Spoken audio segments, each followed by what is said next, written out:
Hey, welcome back to Cheating Wife, the best channel for cheating stories. Like and subscribe to the channel for cheating stories like this.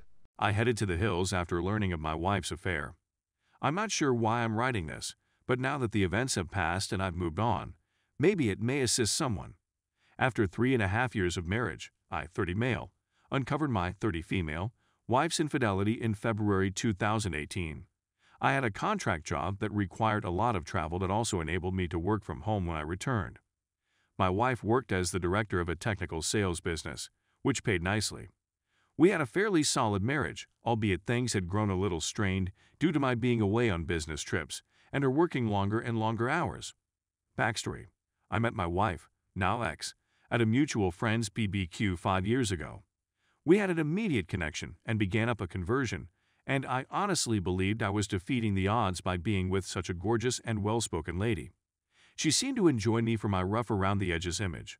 We couldn't get enough of one another after a few weeks of dating, and the clothes simply fell off when we met at each other's places.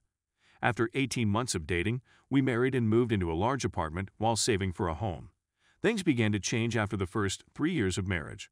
I was still wild about her, but I observed she would start disputes over little matters, and she would get furious when I brought up all the late hours and business excursions that had become more common. She'd explain it as part of paying the dues as she worked her way up the corporate ladder, or at least that was her excuse. She told me I had no right to challenge her since I had been gone for weeks at a time. I had informed her that I could absolutely reduce my travel hours and that I had only been traveling on vacations of 3-4 days every 5 weeks or so. These debates were quite circular, and there was never a conclusion. In retrospect, I had no notion my wife was having an affair. Except for her persistent late work hours and our diminishing life, I would never have suspected anything. I simply chalked it up to her being weary from work. My ego, on the other hand, had taken a battering from being turned down regularly while attempting to start. I didn't see the rumored hidden texting, but she did have a business cell phone and may have been using it since she spent a lot of time in our spare bedroom, which she used as a home office. Kathy began coming home after work and then going to a work engagement for the evening about September of 2017. This increased from one evening per week to more than 3 nights each week. I'm not naturally jealous, but there's no way she'd go undetected, and I'm sure she'd have to fight off some of the guys at her workplace. She seemed to be simply engaged in work, although she was working with more male executives than female executives. My first inklings of her infidelity came about a month before D-Day. She had gone to the grocery before returning home. She requested me to assist her with the grocery shopping. While I was retrieving a few of items from her car's rear seat, I spotted something pink glinting from just under the front passenger's seat. It turned out to be one of my wife's bras. I know it's hers since she preferred the ones from a certain clothing shop. In hindsight, I see why there was a red signal with the bra. When she's in the mood, she always removes her bra from beneath her clothing first. I'm not sure why, but when I saw this, I had a terrible sensation in my stomach. I couldn't figure out what her bra was doing beneath the seat. I just left it beneath the seat. It nearly made me nauseous, and my heart must have been pounding like crazy because when I returned to the kitchen with the bags, Kathy asked if I was okay and if I had seen a ghost. I just ignored her remark. I tried hard not to seem angry or betrayed, but it took all I had to keep my emotions hidden. That evening and the following, I decided to try if I could find out whether she was dating anybody. I began to consider all of the indications I was missing. Except for the bra incident, I had no evidence. We reside in a pretty big city, and her job requires her to work in a downtown office building. I shifted my mind away from the affair concept for a while and thought I should pay more attention to her. After work one Friday, I prepared a wonderful supper and set the dining table with fine dishes, silverware, and candles. I purchased a lovely bottle of wine as well as a bunch of flowers. As usual, she rushed in after work. I pointed out the meal and everything else I'd made. She offered me a sad grin and apologized, but she had arrangements to meet her coworkers tonight at a local hangout. She said she'd grab a short lunch with me before she went, but she needed to wash first. My insides must have turned on me as I was rendered speechless. I won't tell you what type of wrath I was experiencing at the time, but I'd had enough. I took my corporate cell phone and placed it in the back seat. While she was in the shower, I had been considering this recently as a means to monitor her position using my personal phone.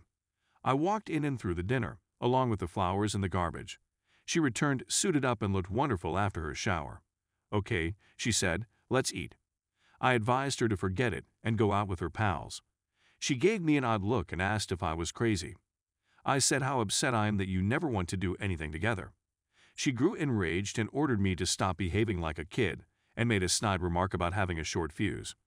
"Foolish me, I thought you want to spend the evening together for once," I murmured as I stood there taking it all in. She simply smiled at me and stormed out.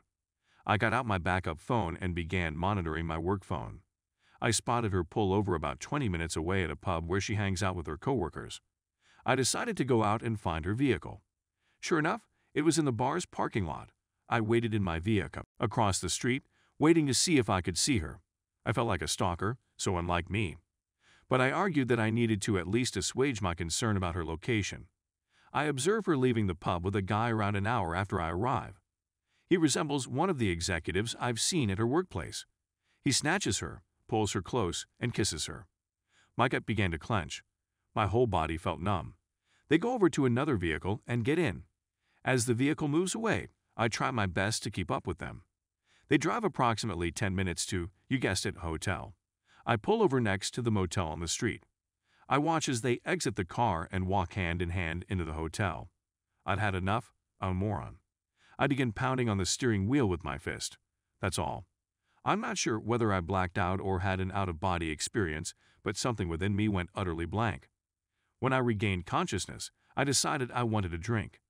This is when my life took a turn that I could never have predicted. I simply began driving out of town, replaying what I just watched and, I'm afraid to admit, sobbing with wrath. I drove around 30 kilometers to the outskirts of town. I drive into a great small bar. I take a seat at the bar and place an order for a drink. I must have looked like death warmed over, for the bartender, female, commented that I seemed to have lost the wind in my sails. I half smiled and added, "You're welcome to say that." A man sits down next to me on a stool and strikes up a chat. I'm not in the mood to converse, yet something about this man made me feel at ease. We begin conversing, and after a time, the issue of my wife cheating just falls out of my mind. I really want to leave her and forget about her. He stares me in the eyes and smacks me on the back. He tells him, "Boy, you're not alone there." This occurred to me a few years ago. I think that these things happen for a cause at times. And believe me when I say that your life may now change, for the better or for the worse. It's totally up to you at this moment. Something about his saying this jolted me out of my gloom. I mean, I know I'm in pain, but I've always been able to view things clearly, and he's absolutely correct. We are now going to introduce ourselves. Ray is his name. He's a bit of a country boy, but he's the kind of down-to-earth person I like. He wants to know when I'm going to go. I suppose it never occurred to me to think that far in advance. I know I don't want to be around this lady anymore, and I'm having a fight or flight response. I feel really sympathetic to your position, and I have a suggestion, Ray replies. If it comes to that, and you feel the need to depart at some time, I have a mobile trailer on my land. It's not fantastic, and it might need some work. Why don't you come out and look it over and see if you could envision yourself living in something like that, at least temporarily? Stay tuned for the next part.